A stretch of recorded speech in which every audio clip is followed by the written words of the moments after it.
बिहार सरकार पूरे तौर पर उर्दू दुश्मनी पे उतर आई है।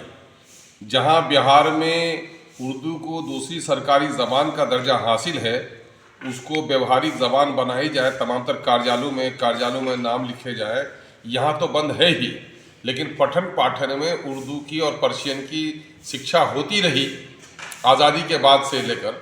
लेकिन इस वक्त जबकि बिहार सरकार माइनॉरिटी के काम करने के बारे में दुहाई देती है और इंसाफ के साथ तरक्की की बात कर रही है, उर्दू के साथ दुश्मनी कर रही है।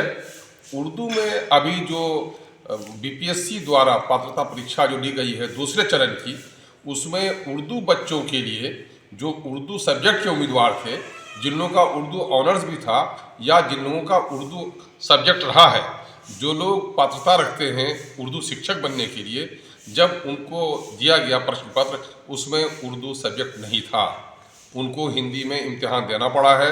अब उस वक्त इन द मीन टाइम जब बच्चे इम्तिहान दे रहे थे, किसी एग्जामिनेशन हॉल में 5 थे, कहीं 10 थे, जो हज़ारों और लाखों की तादाद में इम्तिहान दिया है, ऐसे लोग उर्दू टीचर बनने से वंचित रह गए हैं। और आखिर क्या हो गया है कि बिहार सरकार एग्जाम भी कंडक्ट कराने के लायक नहीं रह गई है। कहाँ है इनका सुशासन? कौन ऐसे लोग बैठे हुए बीपीएससी में, इतने महत्वपूर्ण इंस्टीट्यूट के लोग जब इतने नाअहल हों, तो फिर ये नाअहली सिर्फ उर्दू के लिए क्यों है?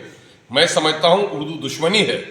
पिछले दिनों में भी 2013 में जब उर्दू का बंगला का टीईटी लिया गया 27,500 का, तो उसमें भी 12,000 बच्चे जो क्वालिफाई कर चुके हैं उनको आज तक डंडे खाने पड़ रहे हैं और उन उम्मीदवारों की बहाली नहीं हो रही है।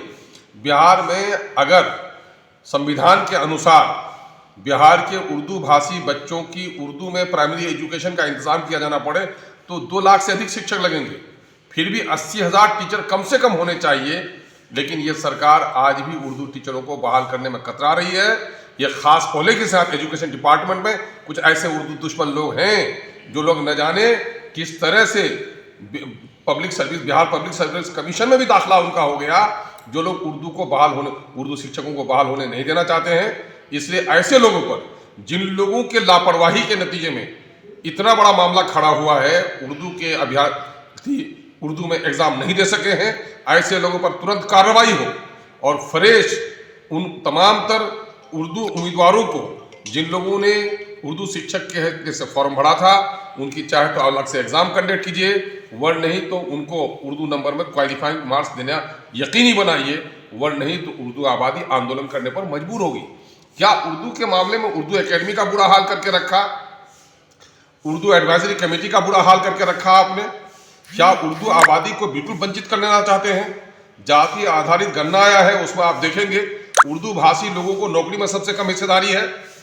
यहाँ पर उर्दू भाषी आबादी सुरजापुरी है, जिनकी आबादी 24.5 लाख है, नौकरियों में हिस्सा 39,000 उनकी हो रही है, 15,000 नौकरी उनको मिली है।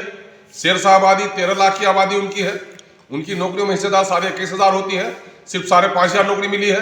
कुलैया भाइयों की आबादी 24 लाख की है, उनकी नौकरी में हिस्सेदारी हो रही है 20,000 की, और उनको सिर्फ आपने 6,000 नौकरी दी है। अंसारी भाइयों की आबादी 46 लाख है, नौकरियों में हिस्सेदारी उनकी 70,000 होती है, बमुश्किल 40,000 नौकरी मिली है। असंगठित क्षेत्र में भी उनका ही बुरा हाल करके रखा है। ये बिहार की सरकार उर्दू दुश्मनी में आई है। बीजेपी और आरएसएस का जो काम है वही काम यह सरकार भी कर रही है। मुझे साफ लगता है, यह आशा थी लोगों को, उर्दू आबादी को, कि शायद बोतल बदल रही है, शराब भी बदलेगी, लेकिन नीतीश कुमार जी और तेजस्वी जी के मिलन से लोगों को बड़ी उम्मीद थी, खास करके माइनॉरिटी के लोगों को उम्मीद थी। मैं माइनॉरिटी के सो कॉल्ड जो इंटेलेक्चुअल्स है उनको भी कहना चाहता हूँ, जो माइनॉरिटी की वकालत करते हैं मौजूदा सरकार में, ऐसे लोगों को भी कहना चाहता हूँ कि ये माइनॉरिटी की दहाई देने वाली उर्दू का जो जनादा निकाल रही है, उर्दू का जो कत्ल कर रही है, तो आखिर उर्दू का जो चीरहरण हो रहा है, ये चुप क्यों बैठे हैं? बिहार सरकार में जो बैठे हुए हैं उर्दू की रोटी खाने वाले, उर्दू आबादी के वोट लेने वाले विधायक मंत्री, वो चुप क्यों हैं? ये लगता है मिल्लत के साथ इनको कोई, उर्दू आबादी के साथ इनकी कोई दोस्ती नहीं है। लगता है सरकार के चाकर बने हुए हैं और उर्दू पढ़ने वाले बच्चे, उर्दू पढ़ाने वाले बच्चे ये सड़कों पे फिर रहे हैं और कोई इनकी आवाज़ नहीं उठा रहा है। ये मुद्दा फौरन हल करे। उर्दू आबादी के बच्चों के तनासुब में उर्दू टीचरों की बहाली हो, जो त्रुटि रह गई है उसको ख़त्म किया जाए। 12,000 टीचर जो पिछले 10-12 साल से डंडे खा रहे हैं उनकी फौरी तौर पर नियुक्ति की जाए। ये एमआईएम का मुतालबा है और एमआईएम इन हक बातों को कहने में कहीं पीछे नहीं रहती। डिस्ट्रिक्ट एजुकेशनल अफसर क्या सीमांचल के लिए भी, पूरे जिला के लिए भी? नहीं, उनके कहने का अर्थ ये है, क्या उर्दू आबादी यहाँ मर गई, सैलाब में भस गई कि उर्दू की सीट नहीं है? पिछले दिनों में जिन ऑफिसरों ने रिपोर्ट तैयार की थी, उर्दू भाषी बच्चों को भी इसने हिंदी भाषी लिख दिया, जिसके नतीजे में उनके लिए वैकेंसी क्रिएट नहीं हो पा रही थी। बाद को इन लोगों ने सुधार किया, पहले तो यही किया था, बाद को सुधार किया है, लेकिन उसमें और सुधार होने की जरूरत है। उर्दू आबादी की जो एक्चुअल शेयर होना चाहिए, जो हकीकी आबादी है, आज भी बहुत सारे स्कूल में जहाँ 70% जो इनकी डाइस की रिपोर्ट है, जहाँ 70% उर्दू भाषी बच्चे हैं, वहाँ इनके कुछ हैं गलत करने वाले लोग, वहाँ पर 30% दिखा दिया गया। किशनगंज में भी ऐसा हुआ। किशनगंज में पिछले दिनों में एक मुद्दा मैंने उठाया था। किशनगंज लाइन मोहल्ले में मलड़िया ऑफिस के नज़दीक एक स्कूल है जहाँ 95% बच्चे माइनॉरिटी के हैं, लेकिन वहाँ पर 30% बच्चे माइनॉरिटी के दिखाए गए। तो शिक्षा विभाग में न जाने कौन ऐसे लोग हैं जो लोग माइनॉरिटी को हो, दलितों को हो, SC ST को हो, इनको नौकरी नहीं मिले, ये ऊपर नहीं उठ सकें, ये दलित बन करके रहें। एक साजिश है, गहरी साजिश है।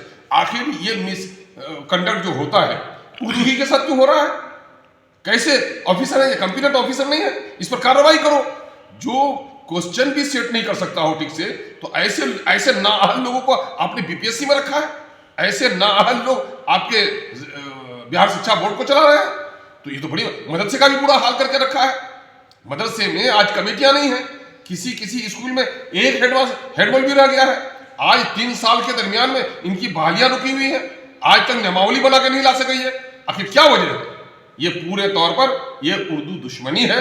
कहीं ना कहीं से बीजेपी पॉलिटिकली माइनॉरिटी का गर्दन काटती है और ये लोग पॉलिटिकली माइनॉरिटी के लोगों को भिखमंगा बनाने के लिए पूरी कोशिश में लगे हैं। उसकी साजिश का हिस्सा है, ताकि आप देख रहे हैं पिछले 20 सालों 25 सालों में माइनॉरिटी की जो पॉलिटिकल हिस्सेदारी थी बिहार में, जो माइनॉरिटी का अपना सियासी राजनीतिक हिस्सेदारी थी, वो चौपट होकर कहाँ चली गई है? आज के दिन में एक भी लीडर ऐसा नहीं बचा है जो मौजूदा वक्त हुकूमत से बात कर सके उर्दू आबादी के लिए। ये इनकी गहरी साजिश है। मैं बिहार के जनरल एजुकेशन को भी इन्होंने चौपट करके रखा है। मैंने 2012 में सदन में कहा था कि मुख्यमंत्री जी, आपने बिहार की शिक्षा जगत पर वो बमबारी की है कि 200 साल तक आने वाली पीढ़ी मानसिक विकलांगता से नहीं निकल पाएगी। और वो सबूत है इस बात का। जहां बिहार में बेरोजगारी कही जाती है, जहां पलायन कर रहे हैं लोग, ग्रेजुएट लोग जाकर दूसरी जगह रिक्शा ठेला चला रहे हैं, वहां इन्होंने ये हाल कर रखा है पिछले दिनों से कि 1,70,000 की वैकेंसी निकलती है और 1,20,000 अभ्यर्थी आपको क्वालिफाई कर पा रहे हैं। उसमें से 35,000 पुराने शिक्षक, 14,000 अन्य राज्य के शिक्षक। तो बिहार में क्या गुणवत्ता आपने कर दी? बिहार सिर्फ इसी बात का कि किसी जमाने में यहाँ नालंदा की यूनिवर्सिटी थी, सिर्फ इसी में हम खुश हो जाएंगे। आज क्या कल करके रखा है। और पिछले दिनों में समाजी न्याय की बात करने वाले, दलितों, पिछड़ों, अत्यंत पिछड़ों का वोट लेकर हुकूमत बनाने वाले इन लोगों ने बिहार की शिक्षा को ज्यादा चौपट किया है।